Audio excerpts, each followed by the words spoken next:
नमस्कार, मी अशोक काळकुटे. लढा न्यूज मध्ये आपलं सर्वांचं स्वागत.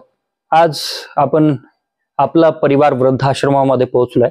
बीड तालुक्यातल्या कळसंबर परिसरामध्ये स्थित आहे आणि या ठिकाणी अनेक आजी आजोबा आहेत ज्यांचा सांभाळ या ठिकाणी आपला परिवारच्या मनीषाताई पवार, सुनील पवार आणि त्यांचे जे सहकारी किंवा घरातील कुटुंबातील लोक आहेत ते सर्वच जण या ठिकाणी या सर्व लोकांची काळजी घेतात. अतिशय मोठं हे वृद्धाश्रम आहे. खूप मोठ्या प्रमाणात या ठिकाणी आजी आजोबा ज्यांचा सांभाळ होतो. असेच एक भुरे बाबा आपल्या सोबत आहेत जे या ठिकाणी गेल्या काही दिवसांपासून आहेत, काही महिन्यांपासून आहेत. काय सांगाल, तुमचं पूर्ण नाव काय आहे आणि कधीपासून तुम्ही इथे आहात? अशोक भुरे. तर मला इथं 4 वर्ष झाले येत आहे मी. तर मला झोपायची सोय नव्हती बीड मध्ये. घरचं नाही समजा आणि लग्न झालेलं नाही आणि भावाकडं झोपायला जागा मला नाही म्हणले. ते तुम्ही तुमचं कुठे जाऊ शकतो म्हणले. बीड मध्ये कुठले तुम्ही प्रॉपर? म्हणजे खास गाव आपलं शिरोड आहे, पण बीडला आमचे वडील राहत होते ना पहिले. त्याकडे आम्ही बीडला राहतो. त्यामुळे मग आमचा भाऊ म्हणला होता तुला कुठे जा म्हणले, झोपायला जागा आपल्याकडे भेटत नाही. वडील राहत होते तिथं, काही जमीन होती तुमची तिकडे गावाकडे होती. ते वडिलांनी सारी इकून टाकलं होईलच. बीड मध्ये जागा? बीड मध्ये जागा बी नाही, जागा नाही गावाकडे बी नाही, बीडला बी नाही. वडील बी वारले, आई बी वारली आणि मोठा भावाचा एक ती वारला.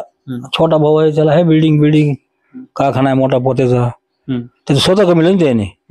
पण आपल्याकडचं काय आहे मग? काहीच नाही. तर माझ्या मित्राला म्हणलं याला आपल्याला पावसा पाण्याची झोपाव कुठं, आंघोळ कुठं करावं, कपडे कुठं जावं. ते म्हणलं का आश्रम तुला नेऊन घालतो म्हणलं मी. मग आम्ही दोघं मोटरसायकल इथं आलो. मग इथं सामील झालो. इथं आलेलं मला आणखी एक गोष्ट विचारायची आहे की तुम्हाला हे दिसत नाही, काहीच दिसत नाही का? आणि कधीपासून? मला मी बचपणी होतो 2.5 वर्षाचा, तेव्हा डोळे गेलेत माझे. मग त्याच्यामुळे तुम्हाला काय ह्या सगळ्या गोष्टी कमवून असेल किंवा ह्या गोष्टी जमल्या नाही? म्हणजे 2.5 वर्षाच्या कळतच नाही ना काही. मी काय म्हणणार. पण तुमचा सांभाळ कोणी केला? त्या सांभाळ आमच्या वडिलांनी, आईने, पुन्हा त्यांच्या बाद आमच्या मोठ्या भावाने सांभाळलं. मोठा भाऊ वारला. मग मोठा भाऊ वारल्यावर मग आम्ही झाले वाऱ्यावर. मग आम्ही म्हणलं तर काय करावं, हे आश्रमचं माहित पडलंय.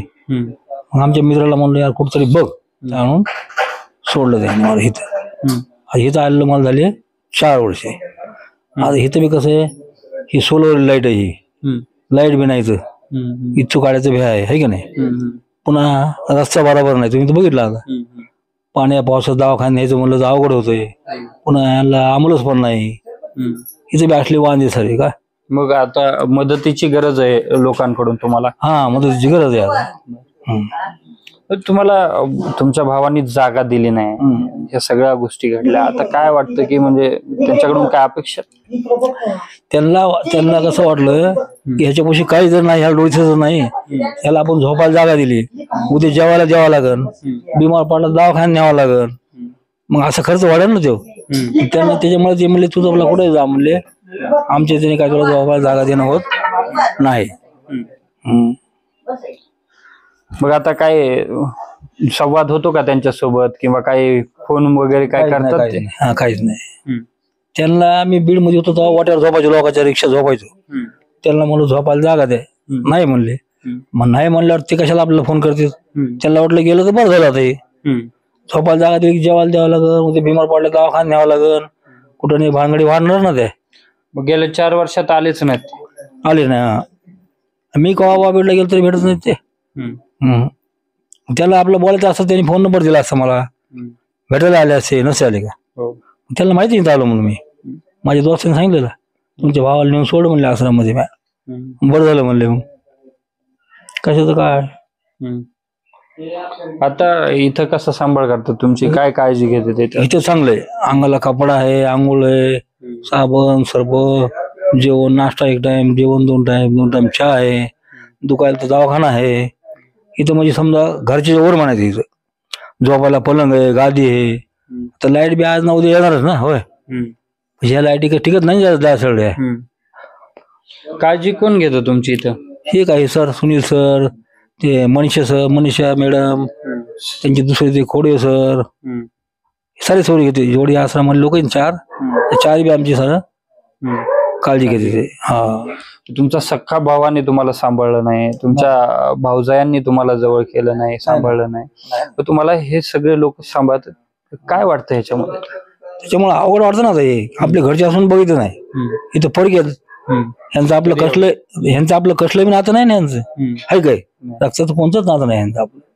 पण तरी फक्त माणुशी आणि सेवा म्हणून ह्या आकाराने पुण्याचे काम करायला येते. तर आपलं घरचं सकाळपासून जागा झोपायला दिली नाही म्हणलं. 3 मजली बिल्डिंग आहे त्याला, पुन्हा कारखाना 40 लाखाचा. ते एवढा असताना त्याने आपलं झोका जावा दिली नाही म्हणलं. बघा ना मग आता काय होय. त्याच्यामुळे ते भाऊ नाही म्हणा.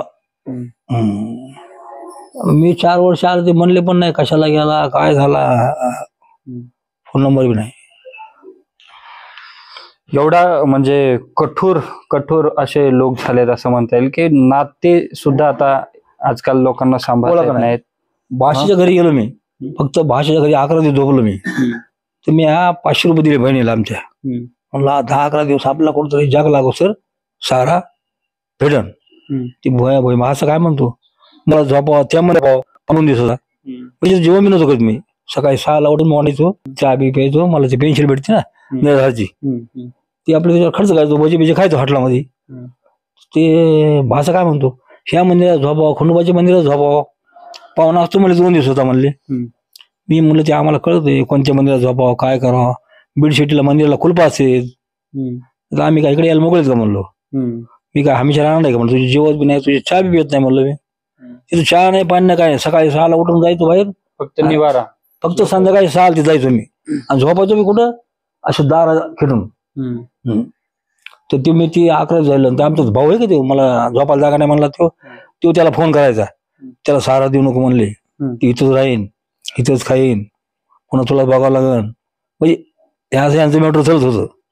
ते फोन मध्ये बोलायचे नाही का मग ते. मी ओळखला हे याला फोन मध्ये सांगतोय.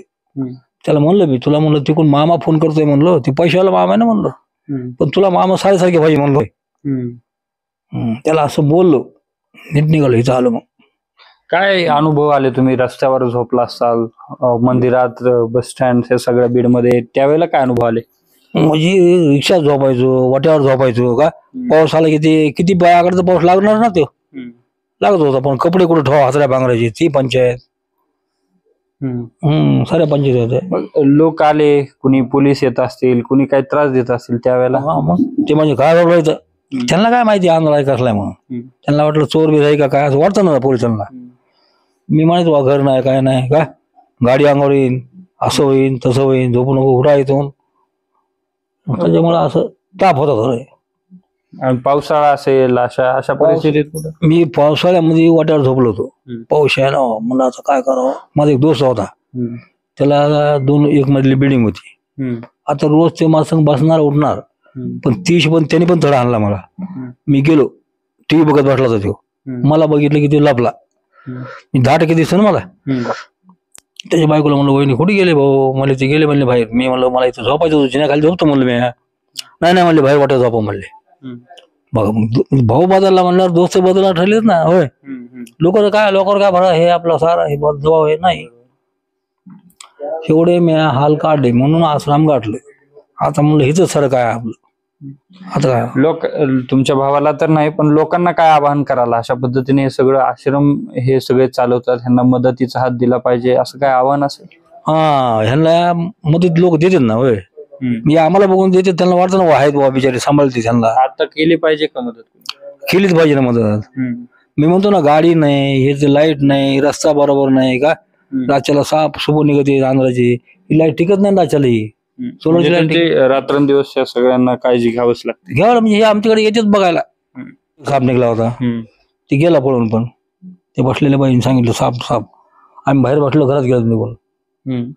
त्यामुळे कसं आहे, सारी काळजी घेते. हे बीड शहरात राहणारे भुरे बाबा होते, जे काही वर्षांपासून स्वतःच्या आईवडिलांसोबत राहिले, मात्र गेल्या 4 वर्षांपासून या वृद्धाश्रमामध्ये ते आहेत आणि त्यांची काळजी या ठिकाणची आपला परिवार वृद्धाश्रमातली संपूर्ण टीम काळजी घेत आहे. अतिशय दुःखद अशा या कहाण्या आहेत. सर्वांचं दुःख वेगवेगळं आहे, मात्र हे दुःख शब्दात न सांगण्यासारखं आहे. अशा अनेक गोष्टी आहेत. नाते आपले राहिले नाहीत आणि नात्यातील लोकांनी जवळ केलं नाही, यापेक्षा मोठं दुःख काय असू शकतं. एवढं डोंगरा एवढं दुःख घेऊन या ठिकाणी अनेक लोक या आपला परिवारच्या छताखाली आज राहत आहेत आणि याच आपला परिवार वृद्धाश्रमातील टीमला आपल्या सर्वांच्या सुद्धा सहकार्याची गरज आहे. आपल्याकडून होईल तेवढी मदत आपण सर्वांनी केली पाहिजे. या माध्यमातून आपण या सर्व आजी आजोबांना आधार देण्याचं आणि मदतीचा हात देण्याचं सुद्धा काम करू शकतो. आपण हे 2018 पासून सुरू केलेलं आहे आणि आता आपल्याकडं एक 28 ते 30 लोक आहेत ज्यांना की मुलं बाळ नाहीत किंवा जे अंध आहेत, अपंग आहे. एका दुसरा असा आहे की त्यांना मुलं बाळ आहेत पण ते रोजच पिऊन येऊन हाणमार करतात. असे आपल्याकडे एक 2-4 आजी आजोबा आहेत. आणि इथं आपल्याला मदतीचं म्हणाल तर आम्हाला आपलं एक तर तुम्ही बघितलं की गावापासून बरंच लांब आहे, आतमध्ये 1.5 किलोमीटर. तर आम्हाला रोजच या ठिकाणी मदती येतीलच असं नाही. तर कुणाचा वाढदिवस असेल किंवा पुण्यतिथी असेल अशा निमित्ताने आपण या ठिकाणी मदत देऊ शकता, जेणेकरून आम्हाला हे काम करायला अजून सोपं जाईल.